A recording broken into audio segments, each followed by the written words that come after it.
It's the Mina SayWhat podcast, episode 229. I'm Mina SayWhat. I'm Shana B. Why y'all? Oh, Garnet. Y'all acting all brand new, like you never done. I'm Garnet Briscoe. Oh, Dexter. Garnet, what in the mute? Just like, did he forget? Garnet was like, "Oh, it's my turn." What in the 5% shirt on do you have today, Garnet? What you mean? Is this the 5% shirt? Oh, okay. No, it's an. I'm out here playing soccer. You talking about 5%? 5% shirt. I saw stars and stuff. I thought it was like one of those 5%. 3 of them. Guys, we haven't been all together like this in a while. I missed you guys. Yeah, Shana been out here selling drugs on the side. She been out here. You can't put that out there like that. Why would you say that? They have some government agency watching me. They know you ain't out here selling drugs. Jobs, but selling drugs is not one of them. See, look, I'm going to say you out here sounding like you really do it. Yo, I caught up on Power, guys. You what? Selling drugs. I caught up on Power. Well, that like makes Power book or Power? Power book, not Power. Like the one with like the spinoff with Tommy and all of that. I caught up on that. Yeah, I'll be honest with you. I stopped like episode 4 on Tommy. I did too. It wasn't that bad. It just didn't keep me. It wasn't that good. Yeah, same for me. Yeah, I was thinking the same thing. Yep. Great answer. Is Power coming to an end? I mean, for me, I don't know. I'm over it. Yeah, me too. I don't need to see Tariq running around anymore. We get it. Too much. We got every time you turn around. Yeah. I'm actually kidding. I've never watched an episode. Like, I have no idea what's happening. Oh no, Tariq is like mini Ghost, and I got it good. I've had 2 seasons of that. I don't need to see no more. Yeah, he's a genius. I'll tell you that. That boy can do it all. How about if they do like a Mary J. Blige spinoff? Because I feel like Mary's acting has elevated so much throughout the time that she's been on the show. I don't think I need a spinoff though. I don't need a Monet side spinoff either. And I love Mary to death, and I love her character. But you know how it's one of those things that when something goes for so long, it starts just getting, even though they do a good job, it just starts getting a little diluted. And it's just like, then I start wanting to go back and watch regular Power. Like, oh, I miss Amari. I miss Tommy and Amari and their dynamic. Like, it's just, yeah. I felt like that with The Walking Dead. Like The Walking Dead went on for like what, 9? I think it's still on actually. And it's like they've had so many spin-off off the characters that started off as small characters. They become main characters. I just got lost. It was way too much. I'm with you there. Some things you just got to put to rest. It's like if it's had its run, let's put it to rest and start something else. Exactly. Okay, so I'm also Black Mafia family. And again, I know that's a true story, so it's a little different. But I was excited, like, okay, 50 came with this. It's something different to watch than trying to force these storylines with these other characters. Yeah. All right, now speaking of shows, let's hop into another show that I'm obsessed with. And then hop into our pod for today. So P-Valley. Who watches P-Valley? I saw one episode and it was just to see some nipples. Man, them girls on there look good. I'll be honest with you. Dex, if you ain't seen P-Valley before, watch one episode. I've seen bits and pieces of it. Actually, my wife watches it, and I watched the premiere. I watched maybe like 10 minutes of the premiere, and I turned to her and I was like, I really want you to find Jesus this weekend. Listen, I'm gonna just say this. I couldn't watch this week's episode on Sunday because I didn't know what to expect because of the last week's episode. And I was like, you know what? I don't even want to feel like I'm sending on Sunday, so I'm gonna watch this on Monday. So it's funny, when I was watching it, my baby was kicking, and in my mind, like, I give my baby has like a personality already in my head, right? So while I'm watching the show, the baby's kicking. I'm like, the baby's like, Mom, why are you watching this ratchet stuff? That's what the baby was saying in my head, to me in my head. But I wanted to talk about the show because I think it's very much like my man won't watch the show. And the show's about strippers. And there's naked women all the time. There's women having sex, women on women, women on men. There's all kind of sexual things going on. But Lil Duval recently said that, you know, he said something about all the gay scenes on P-Valley. And it started this conversation about gay scenes on these different shows. Now, a lot of people were saying that he was homophobic and things like that.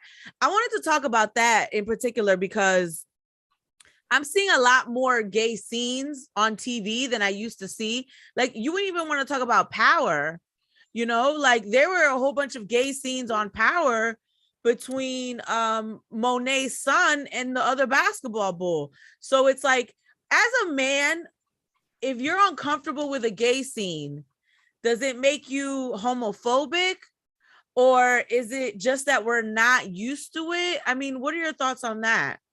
Nah, I think I'm not speaking for all men either. But nah, as far as me, like, no, I wouldn't consider myself homophobic, but I agree with Lil Duval in the sense of, yeah, I just may not want to see that. I understand that's, you know, that's what happens, but I may not want to see that. It's some, you know, man on woman that I don't want to see. Like, you know what I'm saying? Like, I just don't want to see that. So yeah, I wouldn't consider homophobic. And I think that in the world that we live in, we have to be okay with preferences and just have it be preferences. Now, if there's like a deeper meaning behind it, or, you know, if somebody's, you know, just saying derogatory things about this, then okay, that may have some homophobic stuff around it, but it's okay to have someone have a preference. Like, someone likes chicken over turkey. Like, that's okay. You're not going to walk in and be like, hey, well, you're not allowed to say that. Yes, I am. I don't eat this. And it's the same thing with what you watch. I don't want to digest that. I'm not used to that. I'm not comfortable with that. That's not something that's in my life every day. Now, I understand why it's on TV. Maybe that part isn't for me. Clearly, it's for someone else, which is fine too. You know, it's inclusion, because someone in the world is actually living like that. You know, so they want to see things that look like them. But yeah, I'm okay with people having preferences, and that's okay. I don't think that is homophobic at all. Now, I have an opinion on how much they show certain things, and that's sex in general, you know, on TV, and especially when they know kids is watching, or that's what they're promoting to. But yeah, other than that, man, I don't think that's homophobic. I think his comment was very homophobic.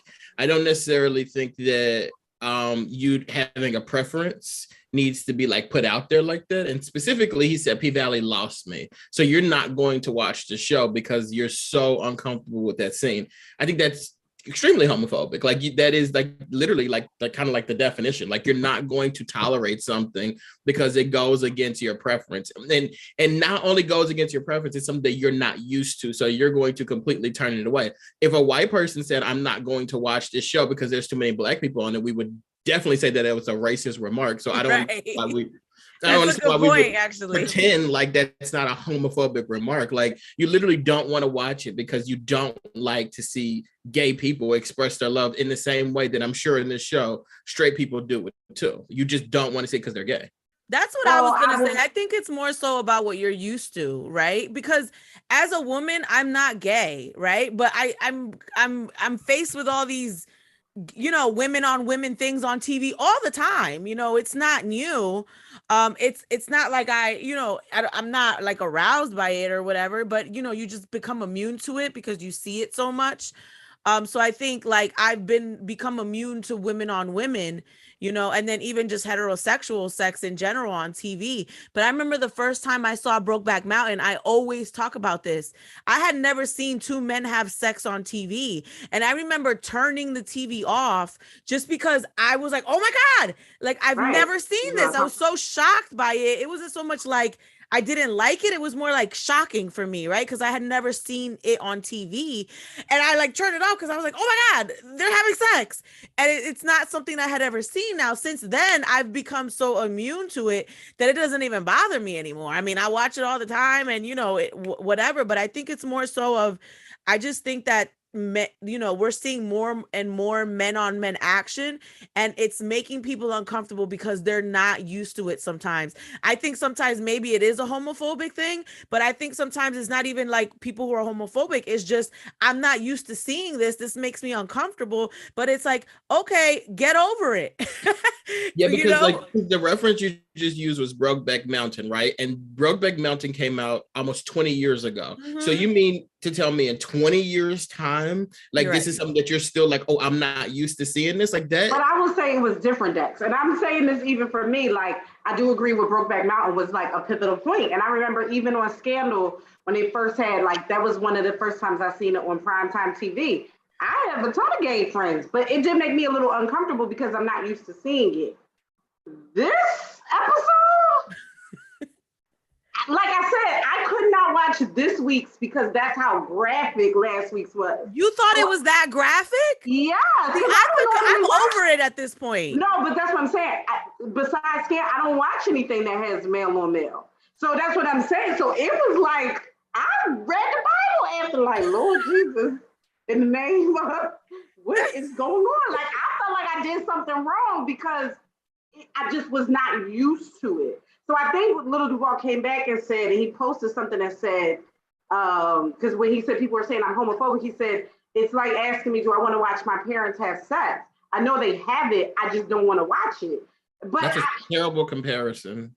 Listen, I personally don't feel like I want to see that. Like scarred me watching that last week. That again, I was so scared to watch this week's episode. So can we talk about because again, I've seen so much male on male action since Brokeback Mountain. Not in that way. That I think I've become like desensitized to it now, and it doesn't bother me. Just like how women on women doesn't bother me anymore. I'm not attracted to that, but it doesn't bother me. Like this is the thing. When I watched last week's episode, and again, P-Valley shows newness, they had sex scenes before. They had male-on-male sex scenes before. It wasn't to this extent. I felt like the whole episode I was watching straight porn. Like, that's what I was like, this is the okay, you break it down. What made you uncomfortable out of everything? The whole, like, even the woman-on-woman scene, and I get that to the writer's point, he came out and said, we wanted it to be really real. And that is what they did give you. But again, it was just like, I can't say it any other way than I felt like I turned on somebody Pornhub or something and watched it for an hour. That's what I felt like I did. I mean, just to be clear, like I don't watch the show, so I don't know how graphic it was. But at the same time, though, like it just sounds crazy to say out loud that, like, because even if you did see your parents having sex, these are two human beings who have sex. We see monkeys and dogs. It's not something you want to see. I'm sorry. I'm just saying, it's just one of those things. It scars you for life. For me, it's one of those things. Like I don't watch the show, whatever, and like outside of like How to Get Away with Murder, I probably haven't seen many things. But there are gay people in this world, and we see them, and we know them. We're friends with them. We know they have sex. Like I just don't. To me, just saying that out loud, like this made me uncomfortable. It just sounds like if you were like 12, I would be like, oh, okay, I get it. We're like in our 30s and above talking about a sex scene made us uncomfortable. Like, no, like you're uncomfortable with homosexuality, which is because you're homophobic. Like that's what it is. There are some heterosexual scenes that could sometimes make me uncomfortable. That's what I'm just saying, like make me feel to the level of I'm watching porn. But okay, now just acting on this show. But with that being said, though, and I'm not saying you guys specifically, but with that being said, I'm sure there's a lot of people who watch heterosexual scenes and they're like, oh, there was a little graphic in there. Are they tweeting about it? Oh, the show lost me. Like people aren't doing that. People aren't going to the extent that he went with this, and he's not alone in this. I know, but that's not true. Give me an example. I mean, we can probably go on Twitter right now and look up how many people, we can search it, how many people that tweeted about this scene, this particular scene, that they didn't like it. Like he's not. I'm talking about a heterosexual sex scene. Like just one example of a person being so distraught about it that they got to tweet about it and say like, "Oh, this show, I've never watched this show again." Like that don't happen. touche. You've made a couple points. All right, but I will say this: one, I've never watched. X is like, yes. Yeah, he's like, you know, he got a couple. I can't refute that because I didn't do my research on that. I can't argue you down. We didn't have Twitter when we started getting these heterosexual scenes too. Think about that. Well, we also like them too. We enjoy the scenes. But yeah, I've never watched Brokeback Mountain, so I don't know how to feel about any of that. Don't know. I know when I'm watching something and something comes up that I'm not expecting.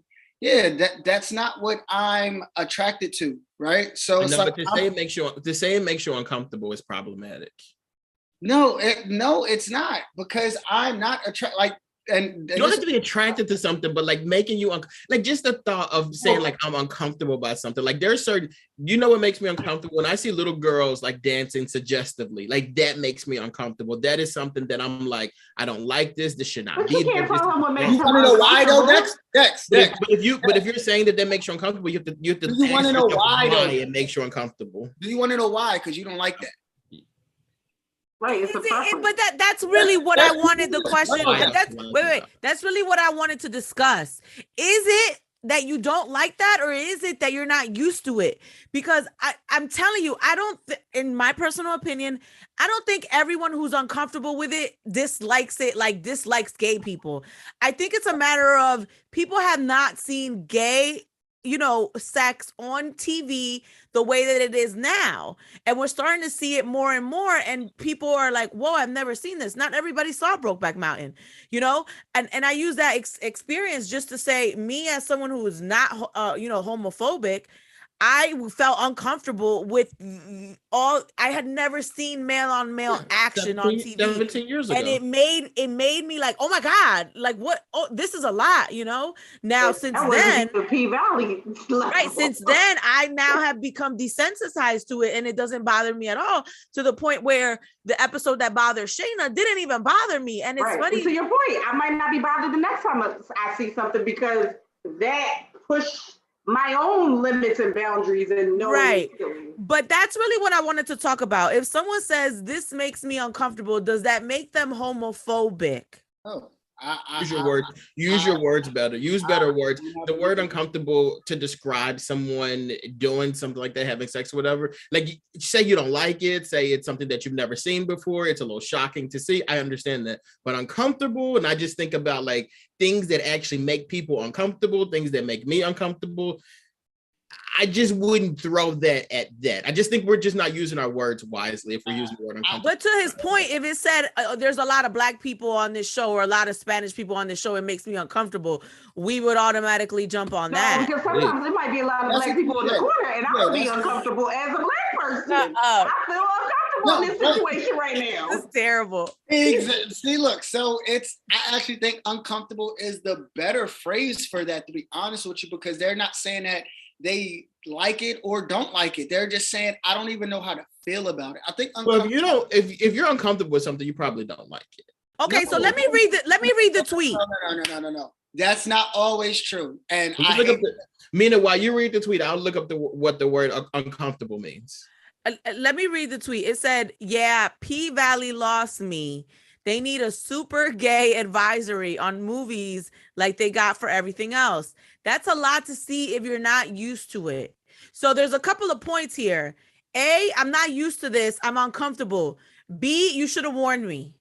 Like, you warn us for everything else. You warn us for if you have this epilepsy and there's going to be a lot of strobe lights. You warn me if it's rated R and there's a lot of killing. You're warning me if there's a lot of sex. You're warning me if there's drugs. You're warning me if there's violence. Warn me. So it's a convoluted thing, right? But I mean, there's a warning, which I'm sure pops up that says nudity, and that's what the warning is. You want them to say, there is gay stuff happening here. That's because the warning. This week they did do that. For this episode, which was on a different subject matter, they gave you 5 warnings. They gave you 5. Like, I was scared then, like, what is about to happen? Because I got so many warnings for this episode that wasn't on that topic. It was another subject base, but they actually flashed different warnings. One was about like signs, one was about abuse, one was about, like, they actually did take the time to do that. You know what, though? Also, I completely ignored the warnings. They warned you about domestic violence. Yeah, it was I like, completely ignored all of it. I'm like, this is boilerplate. What about the see, Lord? What about the see? I was like, this is boilerplate. They just doing this. They cover their ass. But it's like, but you, to be honest, even the domestic violence scene, I was highly uncomfortable with. I was too. It's funny. I wasn't even uncomfortable with the gay scenes, with the sex scenes. I'm like, I was more uncomfortable with the domestic violence of the man literally hitting the woman in front of her kid. And then like he had a hot iron. He was about to put the hot iron on her face. I literally swelled up. My eyes started to tear up. I was screaming. So Mina, just think about it. The same feeling that you felt watching that domestic violence scene, somebody, Garnet obviously, felt the same exact way watching that sex scene. Like, that's how he felt. No, uncomfortable. Dex. Scenes. I just said it. I go both ways. Answer both scenes. I think it's just about what you're used to. Because we're not used to seeing a lot. Right. Like you see domestic violence scenes, but again, that's why they gave you that many warnings, because they knew they were going to go there, and it wasn't something that we're used to seeing all the time. Like we might have seen Ike and Tina, but it wasn't like to that level of graphic abuse. Right. If you grew up in a household where you saw someone literally get abused that way, that might not bother you. Or it may trigger you. Right. So that's what I was trying to say. Is it really that there's phobias happening, or is it really that this show is pushing the threshold of what we're used to seeing and not used to seeing in our boundaries? Yeah, because I mean, I'm like Little Duval. They almost lost me with both these weeks because I was like, my heart can't take it. They not want to keep playing. Wait, and then the next episode, they came with Jocelyn Hernandez. I'm like, what is happening? Yeah, but all of that stuff is literally okay. Like, to not want to be desensitized to something, that's okay too. Like, seeing too much of something like this, to have somebody feel like that, that's okay. To be like, yo, this show is just a little too much for me. I'm good off of it. And to go to your point, Dex, so by Mina, like, saying that she's uncomfortable, does that mean that she likes what she's seeing? Or does, like, you get what I'm saying? Like, that's... I mean, she doesn't like it. She doesn't like what she saw. Like, she didn't like the domestic violence scene. Like, she didn't like it. Again, I'm looking up uncomfortable. It says causing or feeling slight pain or physical discomfort. That's all I'm saying is, like, when I really think about the word uncomfortable and how I feel, like how Mina just described it, like, that's one of those, that's how I feel sometimes when I see things that just like make me feel like weird and antsy, and it gives me like anxiety and stuff like that. How I felt watching that scene, Dex. You're exactly describing how I feel. And to your point, I know I have family members that are gay, but I've not seen that level of intimacy between two men. I wasn't against it. It made me uncomfortable because then I started thinking about Dexter, you need to watch it. You need to watch it because he literally, let me describe. He bent the man over, grabbed him by his hair, and like. I'm just saying, like, I was like, oh wow! I wouldn't grabbed him by his wig or whatever he had on.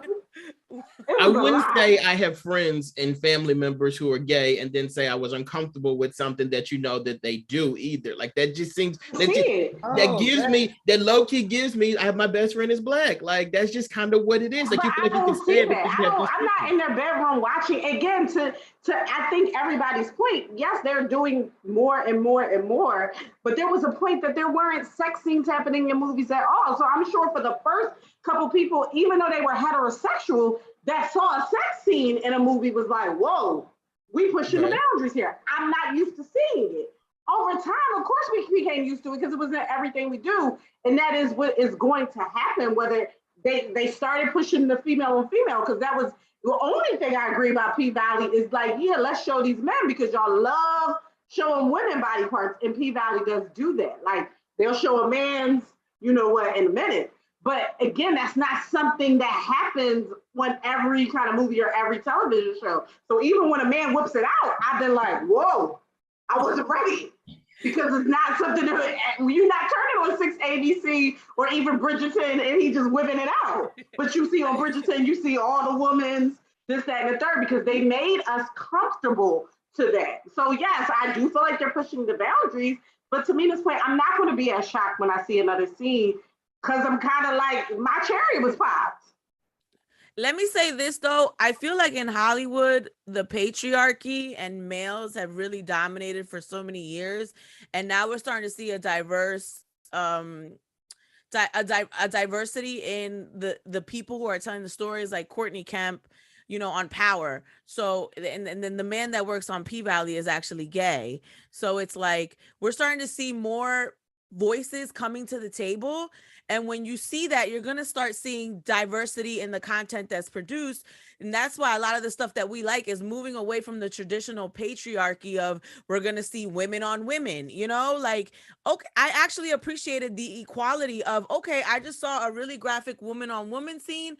Thank you for balancing it out and giving me a male on male scene. So you're not just objectifying the women, you're objectifying the males as well. So it's like, I think in that way, when I think about it that way, I appreciate that there's like equality in that way when it comes to embracing homosexual relationships on TV. But I will say this is going to continue, because more and more different kinds of people are starting to tell different kinds of stories.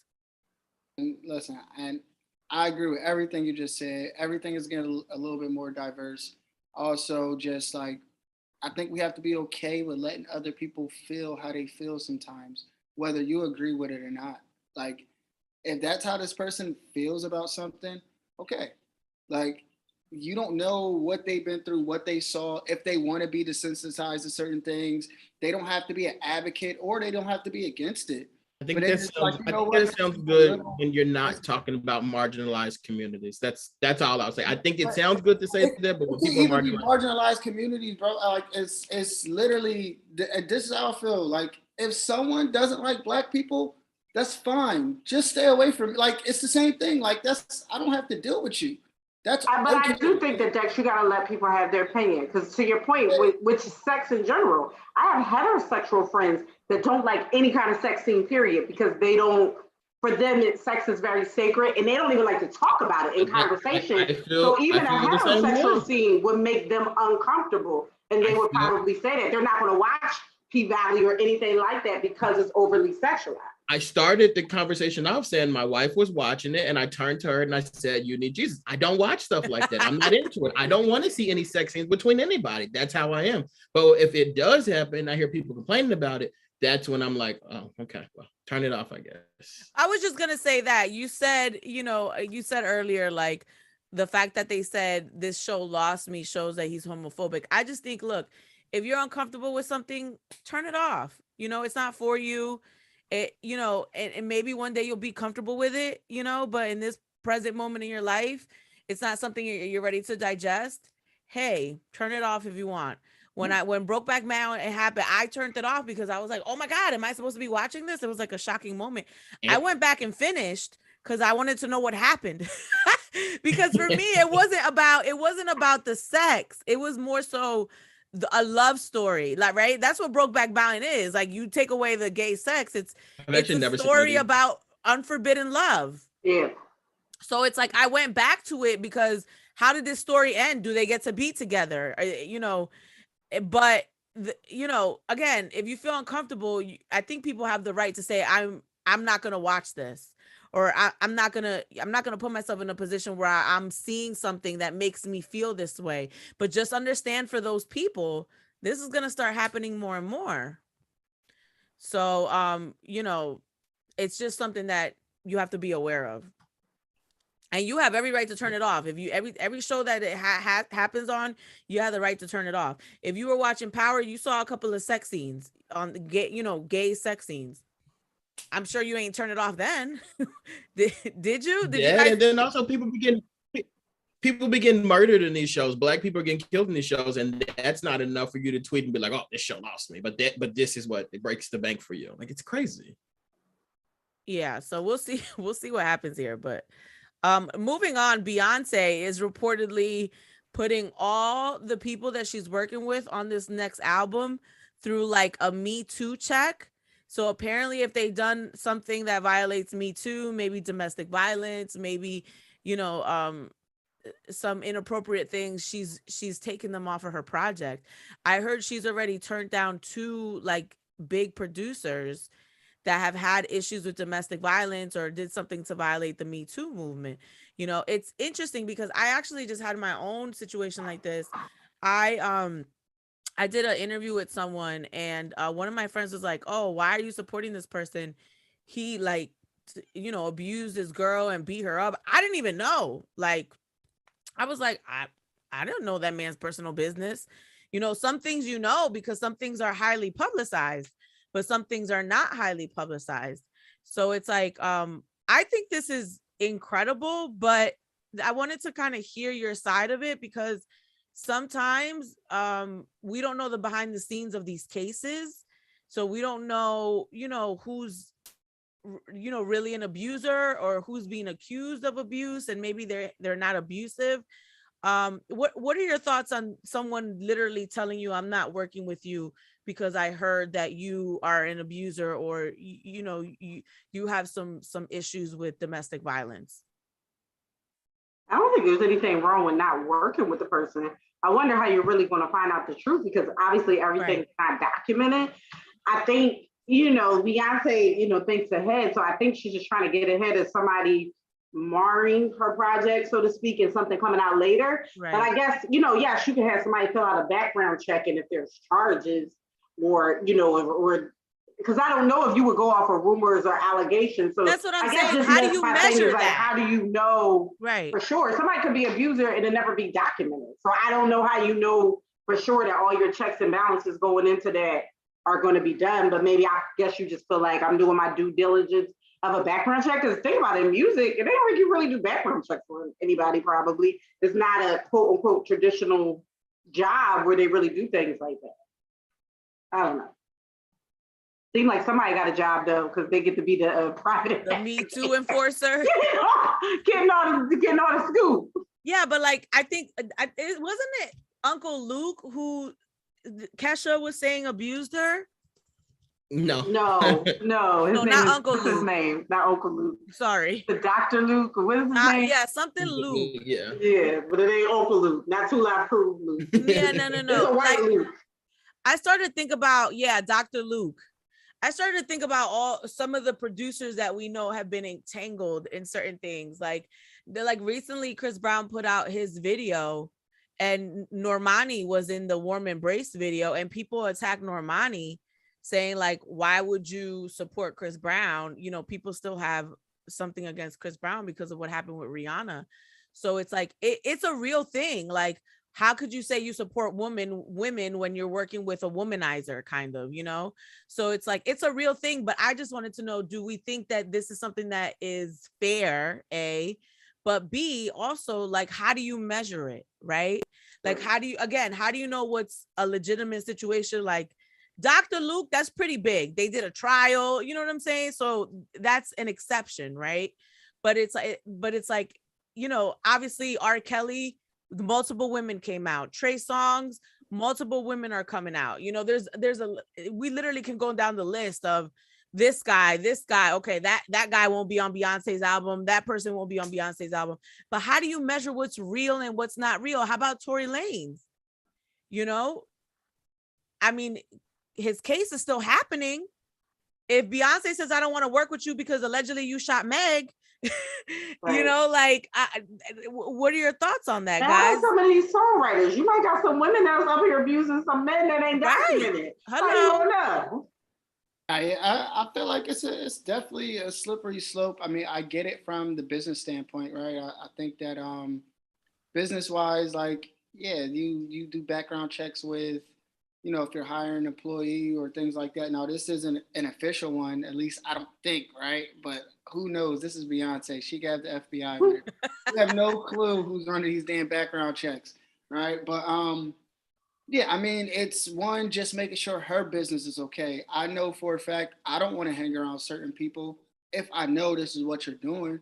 It may not be domestic violence, it may be something else. You know what I'm saying? Maybe certain things that I'm just not into. I don't need you close to anything of what I got going on. You may be a cool person, but like, I don't need that backlash coming back. And we're in a society right now where backlash always comes back. If they find a tweet, they find a iMessage, anything, Facebook post, MySpace, who was in your top 8, like they're bringing it back if they end up finding something. And sometimes that's hard for somebody to like deal with. I will say why it's a slippery slope, where the other side is, well, who are you to judge? Like, let's say somebody did do something, right? And let's say that was 10 years ago. Let's say they went to therapy. Let's say they did their due diligence to get past that phase and they're not that person. Who are you to kind of like just deny this person or label this person still as this? The person whose project this is, who will be paying. But that has not, but who are you? Who, like literally, I get it, but who are you? Because if you're this almighty person that could be like, well, you've done this. Well, what's your background? What have you done? Yes, you may not have done this particular act, the Me Too act, but what have you done? Have you done violence? Are we going to condone violence on this side? Are we going to condone drugs on this side? I'm not saying this is Beyonce, but I'm saying if anybody else was doing this, like, what have you done? Just because you didn't do this particular act, what have you done to say, well, I can pinpoint this person? It's kind of like you're trying to say, what's that? He who throws the first stone better not live in a glass house or something like that. Yeah. Like trying to say like, right, something like that. Like, and no one's completely free from doing something. So who are you to, I thought we were moving into a space where people have to be allowed to feel how they feel and have their opinions and express them. Like, if that's the case, if that's the case, I disagree with it, bro. I didn't. All I said was I'm disagreeing with what you just said just now. It's not really if based on what you said previously. Like, people are allowed to feel how they feel, express how they do. If she feels like, I don't want to work with nobody who specifically has violence like this, I don't care if I had it. I don't care if my husband had it, whoever had it. I'm saying I don't want nobody on this project who has that. That's kind of okay. Like, I get it. Like, you definitely shouldn't be like passing judgment on stuff like that. But also, we're dealing with Beyonce here, the same person who kicked her dad out of her life for cheating on her mom. Like, this is just like, yeah, like she probably got some dirt. Like, we know Jay-Z has some dirt, but it's kind of like when a person is having their business or whatever and they're working on their stuff, I think it's okay for them to be like, hey, look, you tweeted that back in 2019. We good on this. Even with the Oscars and the Kevin Hart thing, it's like, this isn't good for our brand, good for our business or whatever. Yes, you definitely changed since then and all that stuff, but like, I just don't want to deal with that. And like Mina said, like the backlash, or Shana said, I'm sorry, the backlash of what other people are going to say. Because if you think about it, Garnet, like even if me and you, like we go out, we take a picture together, and then people be like, why are you hanging out with him? He did this, and this. Like, yeah, like you could be like, oh, this is my friend, like we can hang out or whatever. But at the same time, though, like that backlash may not be worth it for you. Yeah, I mean, I think I would say this to that. I would say, like, so this is what I can't speak for myself because you put me in that situation. At a certain point, I can't just judge you by your past, who you are, because we all did something that we aren't proud of, or we wasn't respected for. So especially if I know you worked past it, like, who are you to say I didn't work past something and you're still holding me to this person that I was 5 or 10 years ago and not who I am today? I'm standing next to the person who you are today. And I forgive whoever you was 5 or 10 years ago, bro. That's why I'm standing next to you. So I felt, that's why I said slippery. So you can feel however you want to feel. Just know it's not going to be pretty on either side. It's going to be people that's like, well, who the hell do you think you are? And they're going to have a valid point. That's all I'm saying. The bigger slippery slope is making a big stand like this, which I think is great that she is. And like I said, it's for the, and I know we don't like talking about them, but it's for the, like, Bill Cosby will go to jail or some producer be selected for the project. And then somebody raises their hand like, oh my God, I can't believe Beyonce picked him because back when we was in grade school, he attacked me. Like, that to me is like the bigger, like, kind of slippery slope, because now because you make such a big statement, you kind of open the door for, and again, we know with Me Too, a lot of it wasn't factual more than it was allegations. So you open the door for anybody to start the allegation of who you do choose. And that's really why I brought this up, because like I started this off saying, when, I started it off saying, I think this is great, but I'm thinking about the consequences of this, right? So yes, it is great. However, how do you determine who fits the criteria? That's really what I was trying to get at. Like, Tory Lanez is still under trial. In my head, he did that. You know what I'm saying? But it's like, he hasn't gone through the motions of, you've been convicted for this. You know what I'm saying? So it's like, I'm not the biggest Tory Lanez fan, but it's like, okay, people have the right to be like, I don't want to mess with you because, of this allegation. But the same thing that applies to Tory Lanez can apply to Amber Heard, right? Like, it happens on both sides. So it's like, that's really what the conversation I wanted to have. Like, Jamie Foxx has been accused, right? Does that mean that Beyonce doesn't work with Jamie Foxx? Russell Simmons has been accused. Does that mean that she can't have a voiceover from Russell Simmons? I mean, we can go on and on and on. And again, all of this may be true. I just don't know. I don't know what's going on with the cases. Again, I'm sure Beyonce got a Me Too team at this point. If you're going to put out a statement like this, there's a team. So how do you decide this person's okay and this person isn't? Like, Chris Brown is like the pinnacle person, right? He did this years ago, right? He did his time. He's a father of 3 now. Over 10 years has passed. Is he still on the list? So do you guys, how I think everything is fake? Right. When I saw this, I immediately thought, like, this is not real. Like, this is like done. No, it's real. It's real, but I think it's like a press kind of thing. I'm putting this out there for like press or whatever. Like, first off, this album that Beyonce's getting ready to put out has been recorded already. So, like, why are you putting this information out? That's what I was confused about. Like, this was already recorded. So did you do this back then and now you're releasing this? And I think it kind of goes to like what Garnet was saying. It's like, when it comes out, they're like, oh, this person did this person did this. There'll be a statement, not by her, but her team will put it out. Well, this person has changed. They rehabilitated their life. That's just what this is. This is people always say Beyonce don't need press, this, that, and the third. She don't need radio, this, and the third.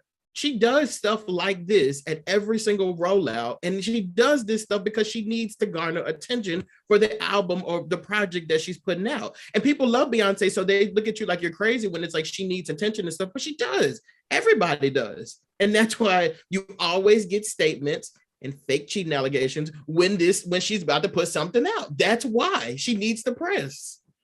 So just so we're, according to these reports, and they could be inaccurate, but according to these reports, it says that she is vetting any artist or producer looking to collaborate on her highly anticipated 7th studio album, Renaissance, and has apparently already vetoed at least 2 offers from big name artists who have faced past accusations of sexual misconduct. You know what sticks out to me? Wait a minute. Here we go.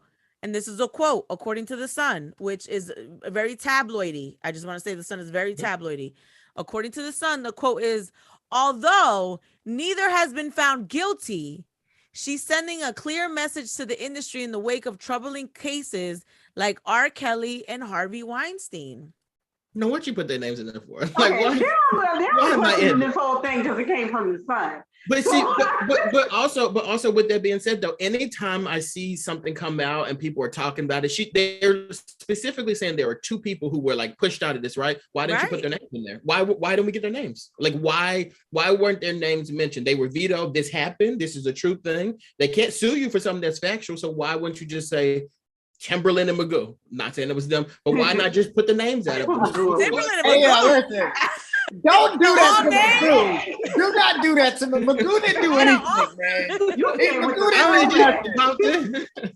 Timberland and Magoo. But I do agree with you, Dale. I'm not saying that she can't still be working on her album, because we know from Kanye West, you could be working on the album hour, to the point that we getting it late in the middle of the night. But I believe that she knows, she plans everything. So if this was, I feel like it would have been past tense because she knows what she's going to do. So I was just putting it out there. I read the story. I said, great. But, my mind, I always think about both sides, right? So my mind went to, Yeah, but how about people that have been accused that maybe have been falsely accused? Yeah. People that are currently, and I don't know who's been falsely accused. I'm not in their bedroom. You know what I'm saying? Like, people talk about Kobe Bryant all the time, and he was, like, we can literally go through. And she was singing at his memorial. Well, right, and then that's the other slippery slope is then people start pulling out past right, things. and it's like, You can even work with Michael this Jackson, this person. How that boy came out years later and said that he lied because his parents told him to lie. It's like, I don't know what's real in the world anymore, right? Mm-hmm. So it's like that's really the conversation I wanted to have. Is it okay to keep someone from getting money over something that hasn't been proven, or something that's currently on trial, or an allegation that has gone nowhere? Like, people have alleged things about T.I. and Tiny.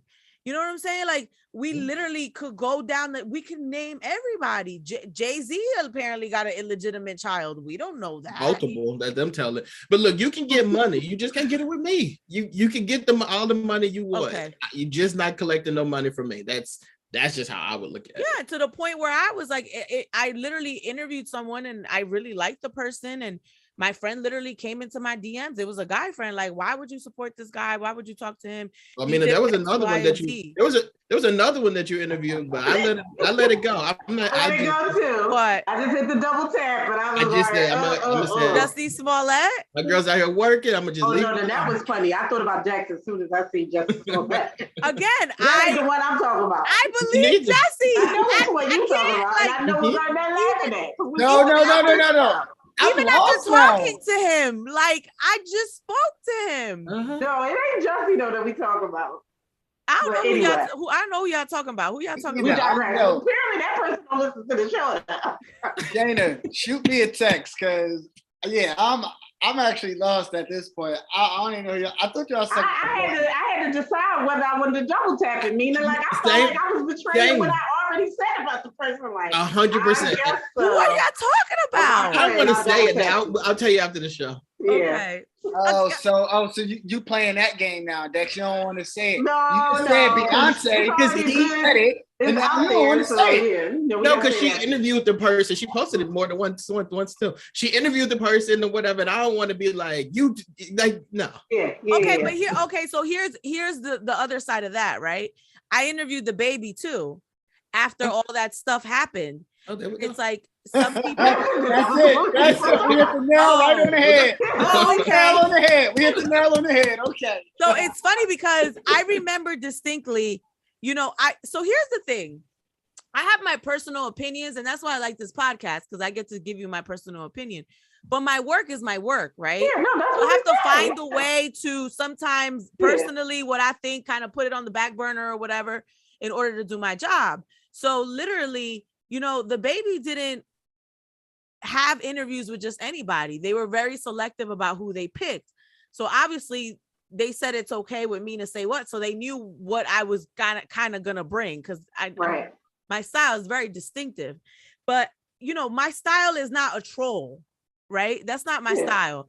My style is, I'm not gonna antagonize you. My style is not, I'm not gonna falsely accuse you of something, or I'm not a troll, right? Like some people are, but I want to have a legitimate conversation about things, right? About real things. So sometimes I can't, because they come and tell you, well, you can't talk about all of this. But I find ways to kind of like, how can we have these conversations, still have these important conversations, and as a human being, give you the opportunity to tell your own side of the story, not the side that I've already heard on social media, or the side that we've read, or even my personal thoughts on what I've seen, right? But you as a person, my job is to let you tell what you want to tell. Let you talk about your album or your experience or your side of the story. So a lot of the times, it comes with part of the job, like looking at the other side of the story, regardless of what I personally feel, right? Yeah. Because everybody has the right. Who am I to be telling you, I wasn't there. I can have a personal opinion about you, but that's my opinion. There's always this side, the right side, the left side, and then the middle. They say there's three stories to everything that happens, 3 sides. So it's like, sometimes my job does require that. I distinctly remember someone saying, on Twitter, oh, you have so much to say about, I forgot what artist they were talking about. Like, you have so much to say about da da da. Isn't your job to interview them? Like, you're gonna be two-faced. And I said, wait a minute, sir. My job is to report what's going on, right? And inform you, and then have conversation. That's my job. That's what entertainment is, right? We're conversing, we're talking, this is entertaining, our conversations now, right? This is what people do in their lives. They debate stuff like this. Like, no, that was wrong. This is not wrong. You know, my job is to talk about things. I can have a personal opinion about someone and still be respectful to that person. I'm not that one-sided, but people don't get that part of it, you know? So with this particular topic, it was like, yeah, I think it's great, but how about the people that have been accused and there's no trial? You know, people who have been wrongly accused that maybe we don't know they've been wrongly accused. We don't people know. that haven't been accused yet. Right. People who that might be they're alive. So that's more so the conversation I wanted to have. Is this like a slippery slope? You know, in theory, it sounds great. You're going to have somebody be like, Beyonce, it hurts my feelings because you work with him and he said this term and this term means this. And then the whole can of worms opens up. Yeah. What I've learned is someone's always going to have a problem with what you do, right, especially in the world of social media. Definitely. Lizzo said spaz and the whole, you know, right. That's what I thought of, like that. It was crazy. A whole disability community came out and were offended by it over something she had no idea was offensive. So it's like, we live in that world. I appreciate that Beyonce's, you know, let me get ahead of this and make sure. But again, it's like, are you isolating someone or keeping or not working with someone who was wrongly accused or maybe is still in the process of going through defending themselves? I have a theory for this too. So her husband, right, is Jay-Z. Her husband. Right, Jay-Z. That man. Listen, the greatest rapper of all time, in my opinion, all right? Greatest rapper. He had an album with somebody that just got 30 years about a week ago. A tour too. Right? And he knowingly still did it after the allegations. So going back to what Dex's point is, this is my theory. Going back to what I think you make a really good point now, Dex, is, well, shit, she definitely was trying to get ahead of it. And yeah, the album was probably already recorded, but this is what I'm going to put out because this is my husband. I'm connected to him. Who knows what's going to happen moving forward? I know, you know, Dame Dash spoke about it where he was like, yo, I didn't like agree with that because it's like, you don't work with him, but he still decided to do it. But what if Jay-Z like, that's her, they ain't got nothing to do with my business. But I was gonna say too, it's a different time now, right? He like, I ain't got time to be doing these background checks because everybody I know got something in their background. Yeah, and that's why he just gonna drop an album with no feature. He's gonna pull a J. Cole. Look, no credit to the producers. Don't worry about it. Right. I produced this whole album. I engineered it. I mastered it. But yeah, I look at it as like, I think that's interesting now. I really do. I think that's an interesting point that you made, Dex, going from one thing to another. I'm glad we could be friends again. Oh, listen, it don't always happen, but when it do, it's a special moment, man. Red cup, man, red cup. I will say, I always enjoy when you two have differing opinions. It's very entertaining. Yeah, but his facial expressions. Because both of y'all be making points, and I'd be like, "Well, yeah, that's right." Oh, well, yeah, I be shaking my head, and I'm like, "Oh yeah." But look, y'all, the YouTube is gonna kill me today. Like, I'm sitting here talking about I think people are homophobic, this, that, and third, sipping out of a straw. They gonna murder me on YouTube. All right, let's hop into our topic because we don't have time for a third what's in your feed, but I don't know why on social media I keep seeing stuff about submissive women, right? And I recently saw a TikTok video of a girl describing what a submissive woman is. And she was like, I basically do everything for him. I unpack his bag. I make him food every night. I rub him down to sleep. And I was like, girl, do you know what a submissive woman is? Because that to me sounds like you're his mama, not that, not that you're submitting to a man, right? So I want to have this conversation about what being a submissive woman is, and is that what men really want? I think people need to do like Dex did earlier and actually read what the definition is, and then go to the Bible and see when, when they were talking about wives submit to your husbands. Because first of all, y'all a bunch of girlfriends being submissive. So that's number one. Y'all ain't even wives. Right. But I'm like, the definition that floats around now about what term submissiveness, again, to your point, I don't know that that's being submissive more than you're being like a maid slash caretaker slash, and yes, as a wife and everything, you are a caretaker, you take care of home and you're mad, but there's like levels. And some of this is like, I do feel like some of these women are being mentally abused and don't even know it. And it's being wrapped in this, well, you're supposed, what the Bible says, submit. I just think it's very 2022-ish out here with not enough dictionary and Bible base of what they should be doing. And again, not enough marriage for what you should be doing. You want me to be submissive, put a ring on it. And then I'll be submitting to my husband. Here's the thing. What does submission mean though? Because to me, it sounded like she was describing acts, you know how they say that you have the love languages. Mm-hmm. There's one that's like acts of love, or like you do things for the person, right? To me, it sounded like she was more describing that. Like, I do things for my man because that's my love language, right? But it's like, I don't think that is being submissive. I think submissive is something in your mind, not so much an action, right? It's about allowing someone else to lead. In my opinion, it's about allowing someone else to lead. It's about, having conversations and then, saying, hey, this is my opinion. However, I think that, your opinion is better. I'm going to respect that. Or I think your idea is better. We're going to go with your idea. I think for me, submission is more so about a mind thing rather than like, I got to do stuff for you. So that's why that mind thing is action though, too, right? Like, what you said, guess is mental, but there's action too. But to your point, if someone was to say, these are my acts of love for the person, then that's what it is. Because again, I can't tell you what your love language is, what your acts are. Like, I tend to be a very extreme giver. It's just what I do of my time. That might not be somebody else's. So if I was to say that might be what I do. But for me to say I'm being a submissive woman because I do this, no, I don't. That's why I say the definition, right. I think people get gender roles and submission stuck in one, and they're two different things, right?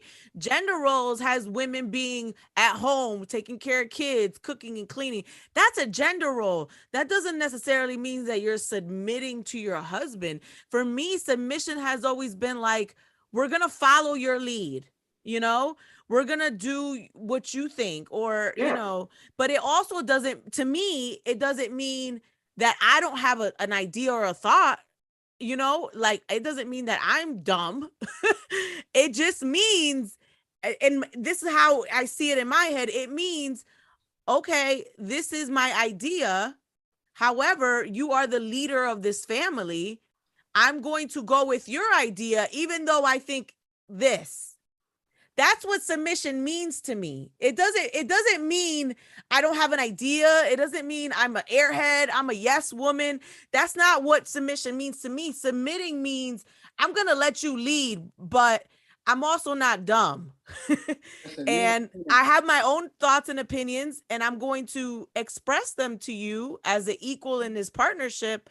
But then ultimately, I we can follow your lead. I could be wrong. What do the guys think? We had a lot of therapy over this, but like a lot of this submission conversation started because Cam Newton's girlfriend, she came out. She started talking about how she's submissive. Thank you for saying that. And what's her name? She's a beautiful woman, but is it Jasmine Brown? She need that check a little bit. So you gotta take what she's saying with a grain of salt. Like, but that's like, you definitely need that check, Garnet, because she was the one making videos talking about how women don't need to be doing all the stuff that she says she is doing now for Cam Newton. She said that her version of being submissive is to basically read his mind. So you know what he needs and or wants before he needs it, and you take care of it and you make sure it's done. Now, we have therapy over submissiveness because it's a very hard thing for me to deal with, because like I've seen submissive women. Submissive women, in my opinion, shouldn't really live in the 21st century, because it's one thing to respect your partner, your man or whatever, respect him and like, you know, allow him to like give his ideas and give his opinions. But women are making just as much money as men. So the fact that there are women out here who are consulting with their husband over what to do with the money that they earn when they go to work is kind of insane to me. Like, that's like crazy to me. Like, that's not really submissive. That's stupid. Is that submissive or financial control? Again, I don't know what submissive means. Well, I mean, you got to be submissive if you give somebody your check. It says to yield to authority. Right. I don't think necessarily that means I am thinking for you. Hello.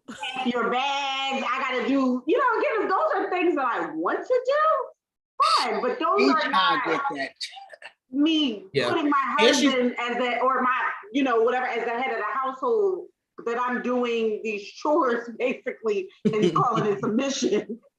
And she said she wouldn't be doing this for someone who didn't have the money that he has. And that's what got me. And that's the reason why, like, it's hard for me to get behind the submissive thing. If you're a woman and you're not working and the guy is taking care of literally everything, then I get it. Read my mind, because I'm paying for everything. Read my mind. But if you're an equal contributor or a contributor at all to anything outside of just doing chores, do a partnership. Like, let the submissive stuff go back in like the 50s. Like, that's kind of crazy. Also, I would say this too, because there's an other side to what submission like actually could be. Like, submitting to somebody is, so even the man that can lead, he may not be that aggressive. He may need the woman to take control in a certain way. So that could be her submitting to her role too, going back to me this point, where it can be looked at as just a role. Okay, her role is to step up and do certain things. So her, you know, doing everything, or like being ultra aggressive, if you want to say that, right? But just being the decision maker in the family, that could be her submitting to him, because that's what he needs. He don't even want to have to deal with that. You know, like, that's not his thing. He just want to be able to get up, go to work, make money, do what he have to do. Babe, I'll hand you all the money. You pay all the bills. You do whatever. You plan the trips. You do. And yeah, she can still go to work and do whatever, but she's in control. So that part is a choice. Right. Yeah. So that part can also be submitting to their person, where it's like, okay, needs. Yeah, he's the leader, but this is how he needs to be led. Yes, I agree with that. I'm not submitting to anyone that has had multiple girlfriends in multiple years. He still be with his first baby mama, going on vacations and doing all type of stuff, and then I'm out here publicly talking about how I'm submissive to you. That's the point that I wanted to make. I think this idea of submission is something that you do in a real partnership, right? In a long-term partnership, in a marriage. You know, that you have like 19-year-old girls talking about, I'm gonna be submissive. Girl, what? Like, you know what I'm saying? Like, for me, you know, and I had this conversation with my man, because let me say this. I am naturally attracted to very alpha men, right? Like, very like leaders. I'm just naturally, and it's funny, a lot of the times men think that strong women want weak men, right? Or whatever you want to call a weak man, right? Which I think is a stupid thing to call a man, but you know, I am, you know, weak out here. I know, but I just think I just think it's demeaning to tell someone you're a weak man. You know what I'm saying? Like, if the shoe fit. Yeah, some of the stuff I be seeing some of these guys do, like some guys really do. How Garnet said they give their wife their checks. They be giving her the full check, and she be like, "But here's the thing: if she's better financially, why wouldn't you do that?" I don't think that's weak. I don't think that's weak. No. There's some that are like that. Like, my parents are like that. My mom handles all the finances, right? All the finances, whatever. However, on the flip side of it, I know women who tell their dudes, "Give me the check," and he gives her the full check, and she does what she wants to do, and they be struggling with bills. Okay, now doing what you want to do, then that's what I'm saying. Like, that's a weak man to me. But the point I was trying to make is I'm naturally attracted to strong men, right? But a lot of the times what I've found with a lot of alpha or strong males is They want what in my mind is a submissive woman, which is basically they want to be in control of everything. For me, I don't see that as submission. For me, I see that as you're just a controlling person. Yeah. Right? Because for me, submission is a conscious thing. It's not, I'm making you do it. That's, for me, it's like, no, if you're making someone do something, you're a controlling individual. Maybe you might be a little abusive, right? But for me, like a lot of the males that I am attracted to lead, and I like that about them. But I also find that like, if I want my male to be, or my man to be a leader, I need him to also understand when I have a point. You know what I'm saying? Like, okay, you're the male. I trust your leadership. I'm going to let you lead. But in the event that I don't think you're doing it the right way, or I disagree, I'm going to speak up and say something about it. That's a partnership. Yeah, for sure. Right. So that, to me, that's how I see it. You know what I'm saying? More as like, hey, you listen to what I have to say. You consider what I have to say. And I think a good leader also knows when to follow, right? So it's like, okay, maybe after considering my point, you're going to be like, okay, Mina, you know what? You're absolutely right. We're going to do it your way. That to me is leadership. And that to me is a partnership, right? But this idea of you always submitting to a man, I just don't think it's realistic. I think that it's gonna cause an unhealthy relationship, because what do people fundamentally need in their relationship?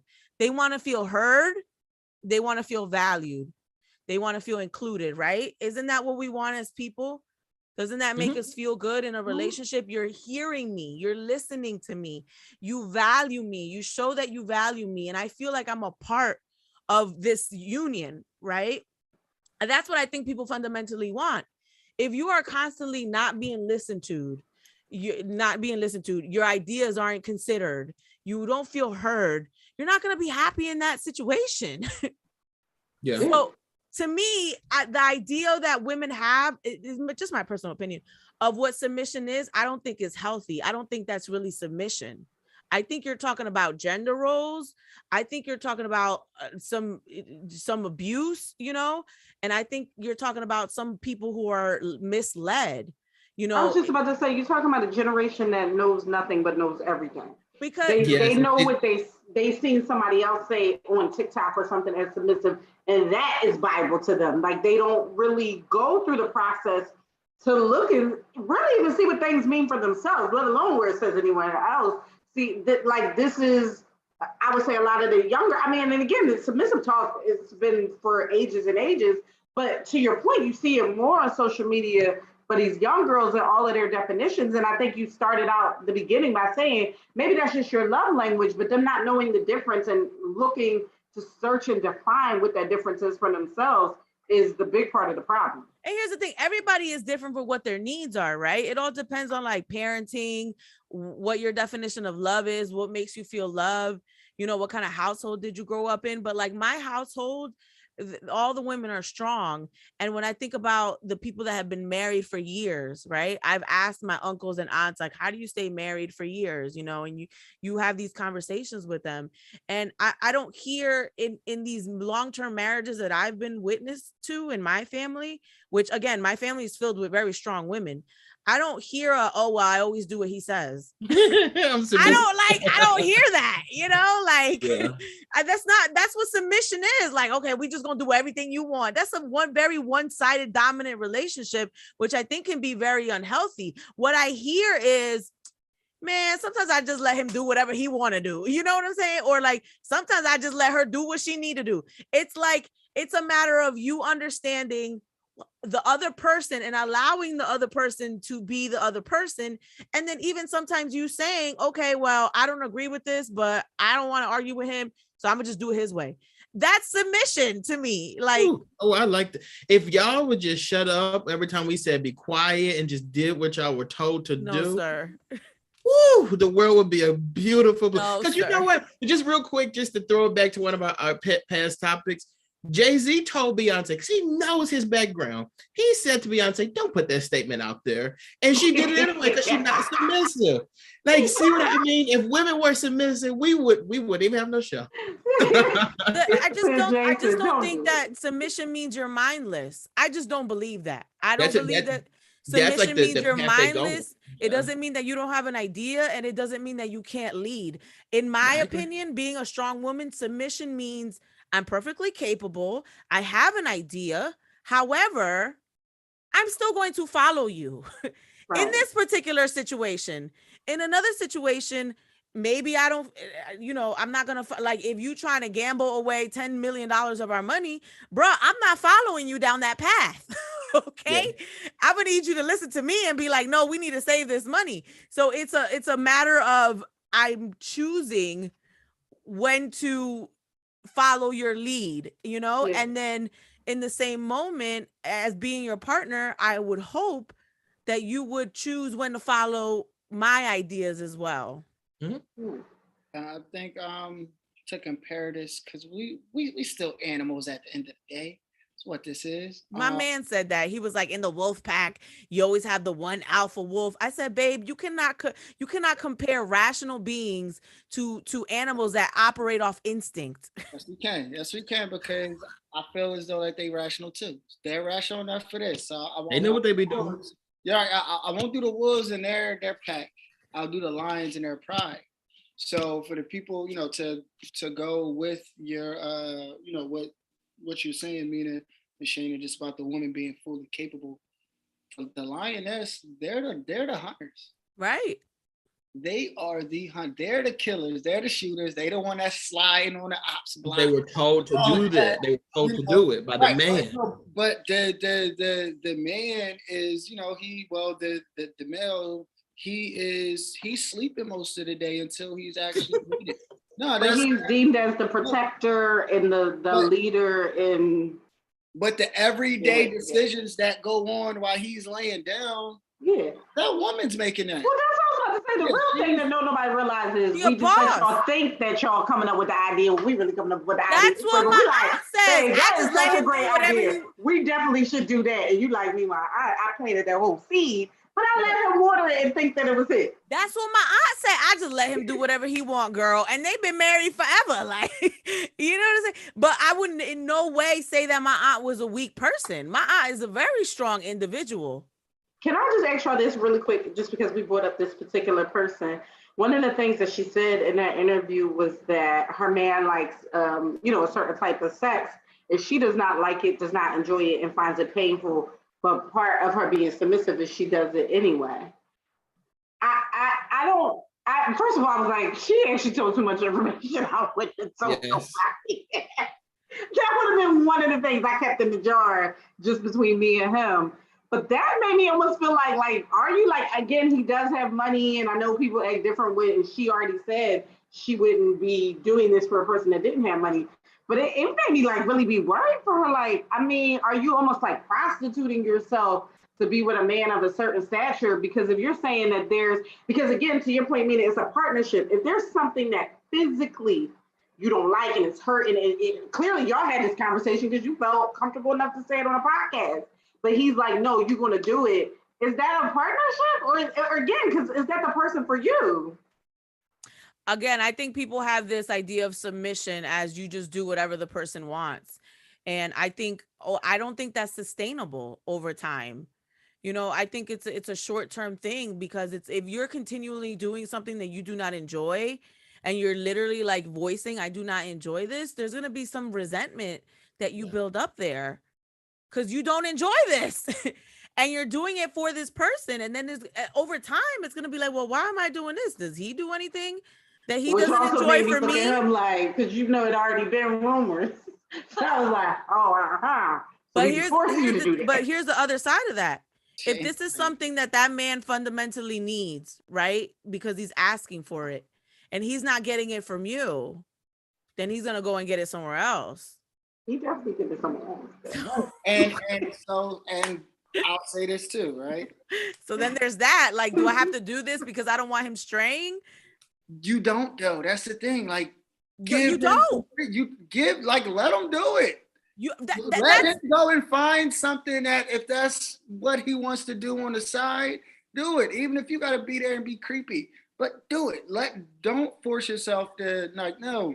If that's something, yeah, like girls. One thing I learned in college that girls will eat another woman's box to keep a man. And I want y'all to stop that, because threesomes are not keeping no man. I'm telling y'all be out there doing it. Y'all be out there eating boxes to keep a man, and he's still gonna cheat on you. Still leave. So you saying she put herself through all this pain and anguish, and he's still gonna cheat on her anyway? Y'all will eat a box. Y'all will get pregnant. Y'all do all this stuff to keep a man around. If he don't want to be kept, he ain't gonna be kept. Shana, how long, and great points. You're absolutely right. Shana, how long have they been in a relationship for?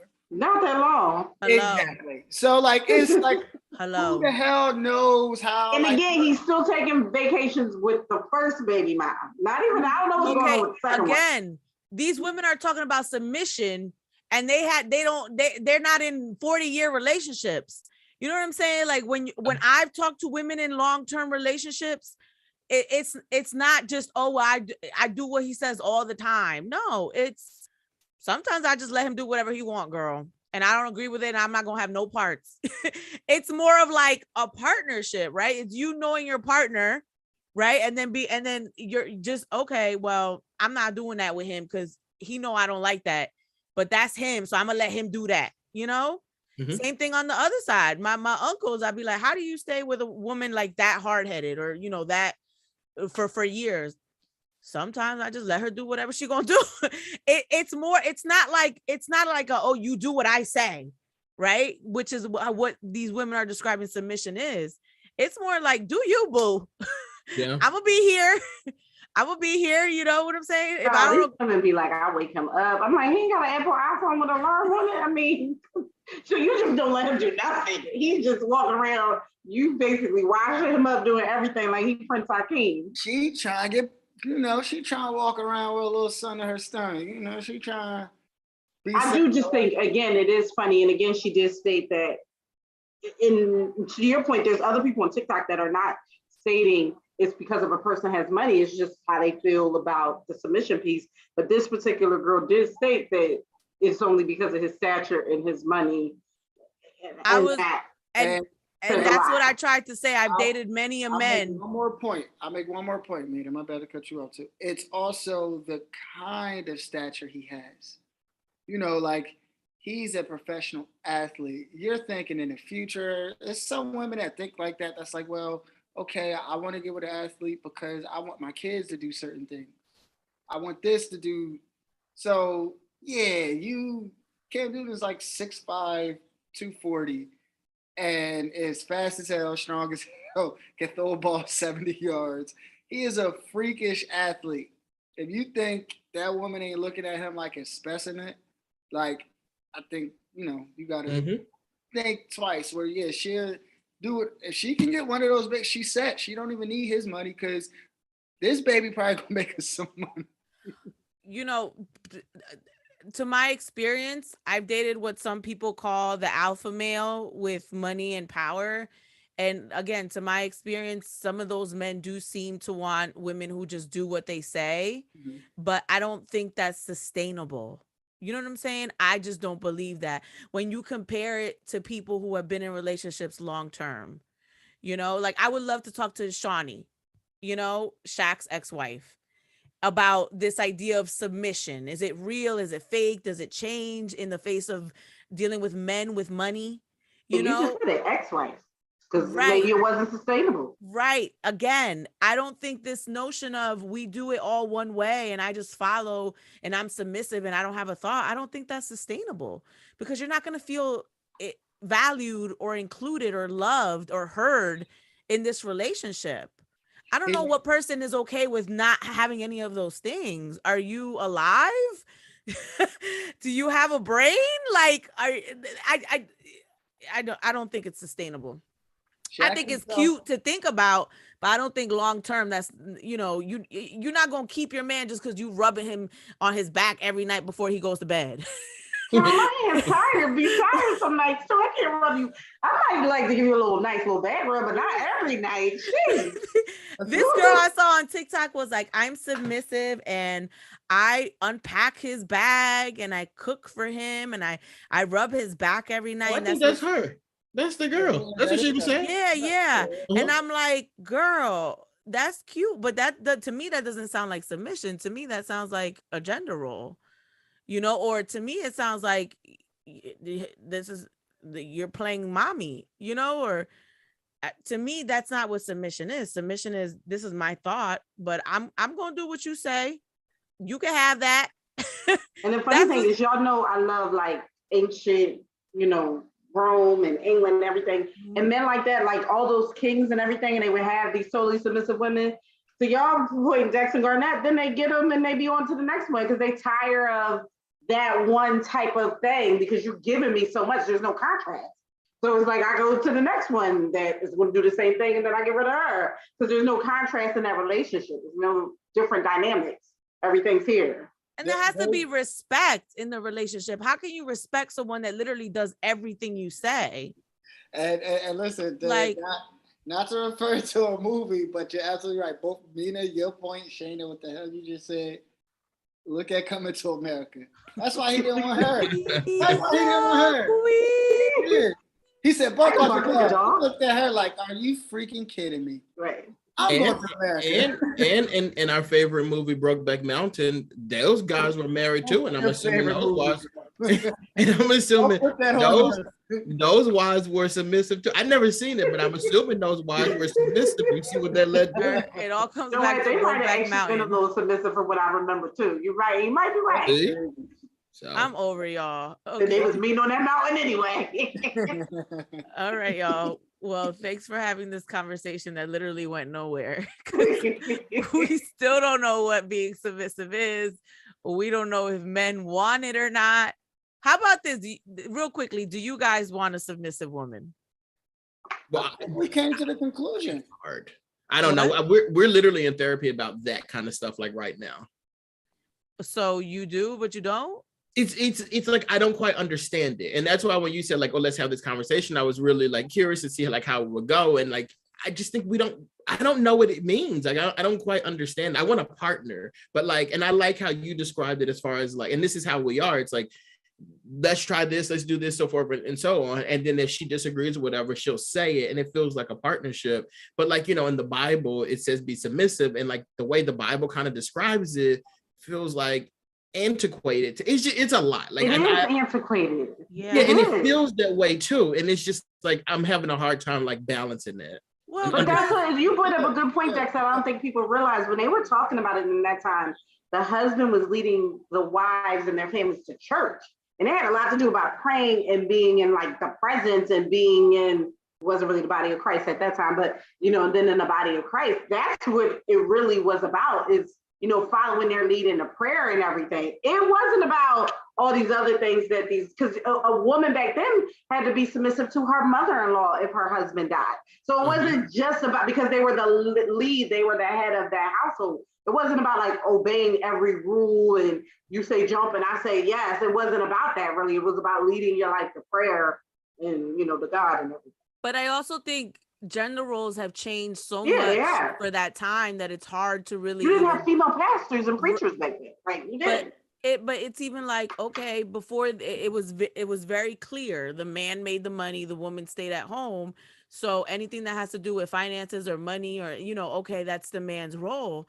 Things have changed so much, and it's kind of changed our relationships as well. Like if we don't have clear defined gender roles, then how can you clearly define the relationship, right? What is my role in this relationship? It doesn't necessarily mean like gender roles where women got to be, in the kitchen and male got to be at work. But what is our role in this, in this partnership? Do I work more? Do you work more? That it's give and take for everything. Yeah, I agree. And that's the hardest thing about the relationship is knowing when to give and knowing when to take. So this idea of submission just seems very unrealistic to me because that means you're always giving. I don't understand how you sustain yourself as a person if you're constantly giving. At some point, you have to be filled yourself. You have to get. So, I think submission is more so, you know, I'm choosing to give in this moment, you know? Yeah. That's what submission is to me. I'm choosing to give in this moment. But I hope that you would give as well at some point, because we are in a partnership. Together. So, and in a partnership, you have to have roles. If those roles aren't defined, it's literally a recipe for disaster. And that's why I think a lot of relationships don't last. It's hard to do this give and take. When do you give? When do you take? I don't have it figured out, but my man loved me. I know that. My man, it's funny. My man was like, I love you because he says, I don't want a yes woman, right? But I also don't want a woman that is not going to listen to me. So it's like, he wants something in the middle. And, you know, and he says, you're that for me. Like, you know, it's a partnership, right? You're smart and you have ideas, and I really love that about you. He says, but a lot of the time, sometimes, you know, you allow me to be a man, and it's like it's hard, you know, but it's like, I don't believe hard that. For who? Hard for you? Because you want to talk? Child, sometimes I'd be like, okay. Again, it's this give and take. I like that. You know, if you can't give, then just be by yourself. It's a give and take. Because just like sometimes you want someone to give to you, you know, like it's a give and take. It's just really like identifying when do you give. Yeah. And that's what submission is to me. I made a conscious choice to give in this moment instead of take or lead, you know, and that's what that means to me. You know what I'm starting to do now too. Like when I have one of those moments, I'll be like, babe, this is me. This is me doing it. Okay, I just want to remind, this is me doing it right now. I would just keep my mouth shut, you know. Right? Like, okay, I'm not gonna say nothing. I'm just gonna keep my mouth shut. But my aunt, that's what my aunt said. I said, girl, I'll just let him go. I don't say nothing. Go ahead, do what you need to do. Yeah, it's give and take. I don't think it's just submit. We'll see if any of these people end up being married for 40 years. Or even 5, or right. You know, if you can talk to me about a woman who's been married or a man that's been married for 5-10 years, then we could talk about this. Let's see if they be dating when we get to episode what about 260. Right. What about 1 year? That's what I'm like. I don't even give it a year. Next year, maybe they're out there. The football season ain't start again. All right, y'all. That's the 227th episode of the Mina's House podcast. I'm Mina SayWhat. I'm Shana B. Are you gonna remember Garnet? Can't hear you, Garnet. Enunciate. I'm Garnet Briscoe. I said it. Okay. Stuckey.